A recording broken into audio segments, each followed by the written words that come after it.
చెప్పారు. ఎక్కడైతే రాహుల్ గాంధీ గారు వచ్చి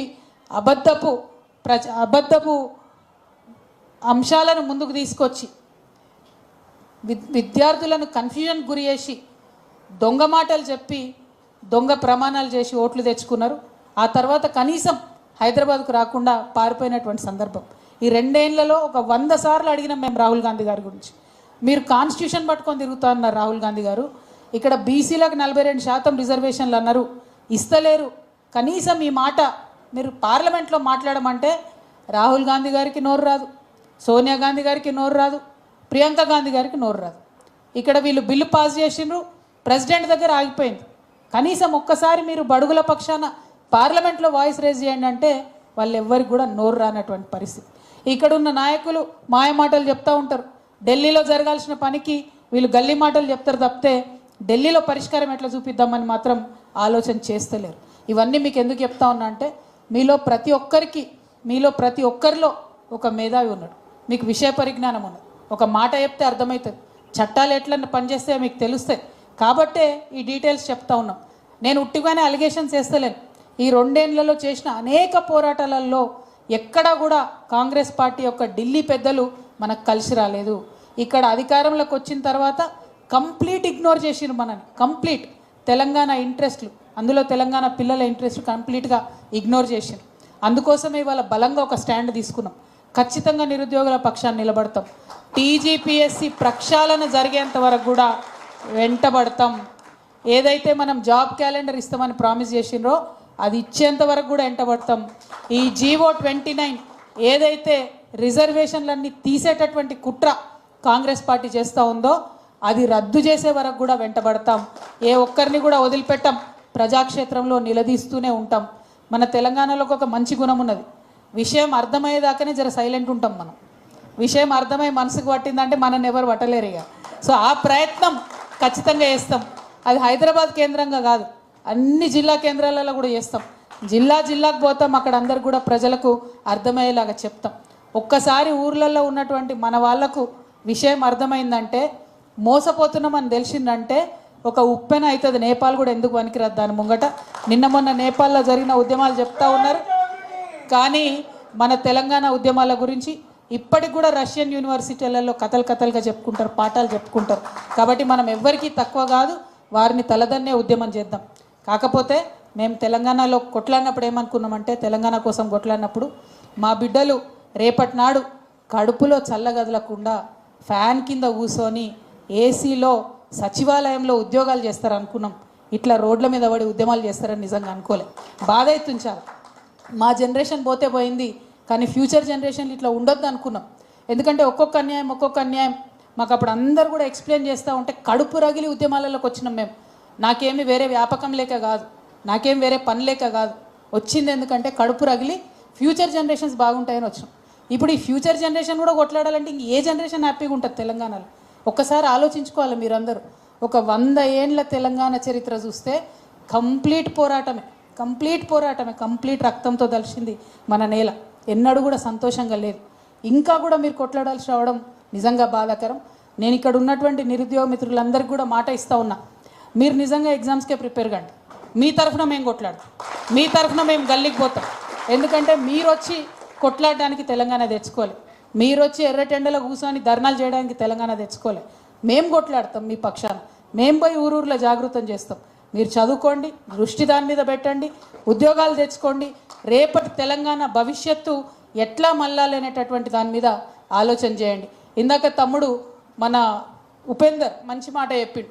డెఫినెట్లీ ఒక ట్రిబ్యునల్ ఉండాలక్క, ట్రిబ్యునల్ ఉంటే ఇక్కడనే సొల్యూషన్ వస్తుంది అని చెప్పి. అట్లాంటి మంచి ఆలోచనలు ఎవరికి వస్తాయి? కన్స్ట్రక్టివ్ ఆలోచనలు ఎవరికి వస్తాయి?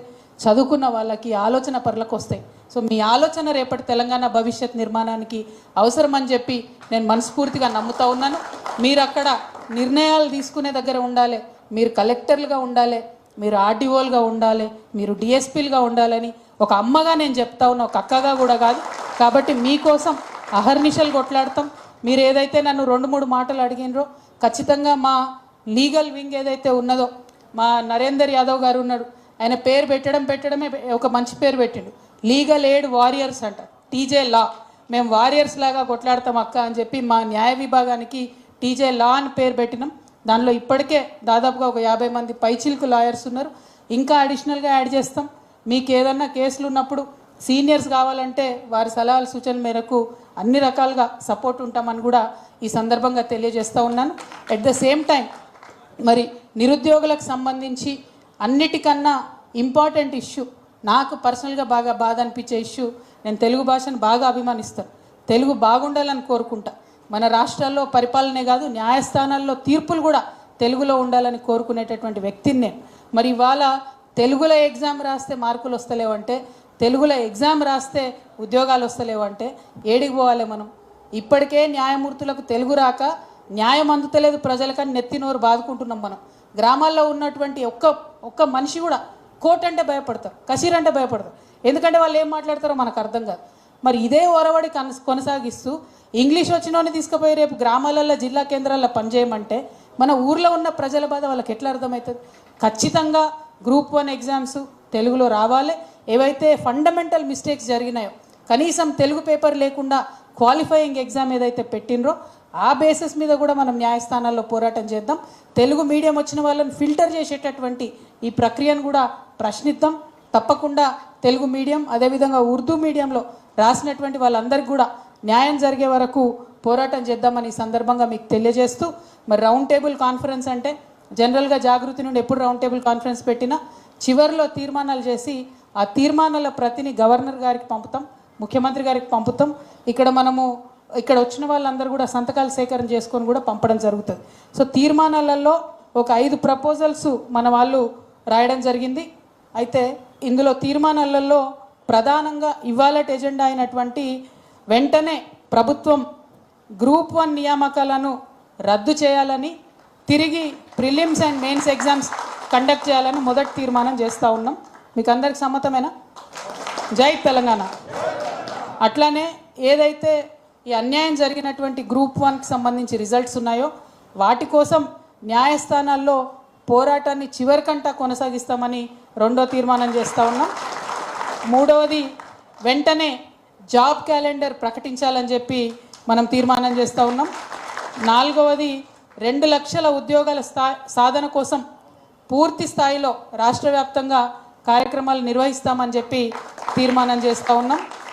నాలుగవది టీజీపీఎస్సీ ప్రక్షాళన జరగాలి తక్షణమే, దానికోసం ఒక కార్యాచరణ తీసుకుందాం. ఎందుకంటే గంగాధర్ సార్ ఏదైతే చెప్పినరో ఆఫీసర్లే బెదిరింపులకు దిగడం అనేది ఇది చాలా దారుణం. ఖచ్చితంగా టీజీపీఎస్సీ ప్రక్షాళన చేయాలని, ఇప్పుడు ఉన్నటువంటి చైర్మన్ అండ్ మెంబర్స్ని ప్రభుత్వం తొలగించాలని కూడా డిమాండ్ చేస్తూ ఉన్నాం.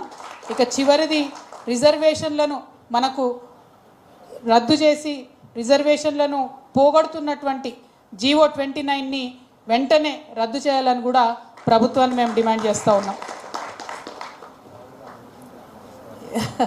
రేపు చేస్తున్నాం అది.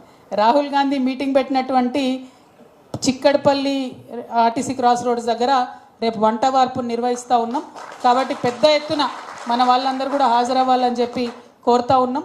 పరీక్షలు రాసే పిల్లలు అవసరం లేదు, మిగతా వాళ్ళందరూ వస్తారు, ఇబ్బంది పడకండి, రాగలిగిన వాళ్ళు రండి.